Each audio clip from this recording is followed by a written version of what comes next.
জয় শ্রীরাম, সবাইকে শুভ দোল পূর্ণিমার অনেক অনেক শুভেচ্ছা। প্রত্যেকটা স্পেশাল দিন, প্রত্যেকটা গুরুত্বপূর্ণ দিনে অনেকটা কষ্ট হয়।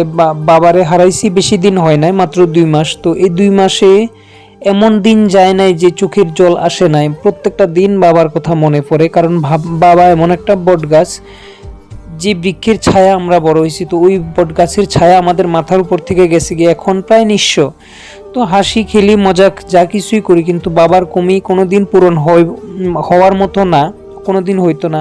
তো আজকে দোল পূর্ণিমার দিন আমি বাবার চিতার এখানে আয়া পরিষ্কার কইরা প্রত্যেক বছর কিন্তু দাদু ঠাকুমার এই কাজ করি, যে এটা আজকে বাবার কাজ করতেছি। প্রত্যেক বছর দাদু ঠাকুমারও এরকম চিতা ধোয়া আবির টাবির দিই। তো ভাবি নাই যে এত জলদি এত তাড়াতাড়ি বাবার চিতা এরকম ভাবে পরিষ্কার করতে হইব, কইরা আবির দিয়ামো বাবারে, বা সব সময়ের মতো সামনে গিয়া ধুইরা দিতে পারতাম না আবির। এবছর, গত বছরও ছিল বাবা। সত্যি মন থেকে একটা কথা কই, মানে প্রত্যেক দিন যখন মনে পড়ে তখন আমার মনের মধ্যে শুধু এটাই ভাসে যে এখন জানি আমার বাবা কই আছে, বা কি করতেছে, কোন জায়গায় আছে, কি পরিস্থিতিতে আছে, কার বাড়িতে আছে, বা মানে মনের ভিতর অনেক কিউরিসিটি কাজ করে। তো যাই হোক, চিতা পরিষ্কার করে আইলাম, এখানে ঠাকুরের আবির দিতাছি।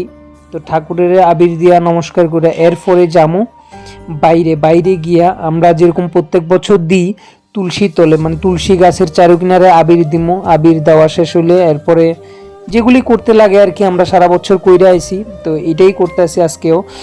তো তুলসী গাছের এখানে আবির দেওয়ার পর এরপরে যাইতাছি দাদু ঠাকুমা এখানে আবির দেওয়ানোর লেগে। এটাও আমি কিছুক্ষণ আগে ধুইয়া দিছি, তোমরা দেখছো। এখানে আবির ফুল দিয়া এরপরে যাবো বাবার কাছে, কারণ বাবার বড় যারা, বাবার বড় বাবার বাবা মা। তো বাবার বাবা মাকে আগে দিলে বাবা খুশি। তো সেই সিস্টেম মেনটেন কইরা সেইভাবে যাইতাছি বাবার এখানে গিয়া দিতাছি।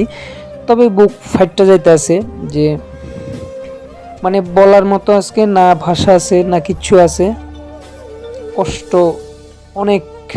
যাই হোক, তোমরা মানে সবাই বাবা মার খেয়াল রাখো, বাবা মা থাকতে গুরুত্ব দাও। মরার পরে সবাই মানে যে শত্রু সেও গুণগান করে যে ওই ব্যক্তি খুব ভালো ছিল। তবে যতদিন জিন্দা আছে, যে জীবিত আছে, ততদিন মা বাবার কদর করো, যাতে আমাদের মতো কারোর অকালে মা বাবাকে হারাইতে না লাগে। আজকের জন্য এটুকুই, টাটা, ভালো থাকো সবাই।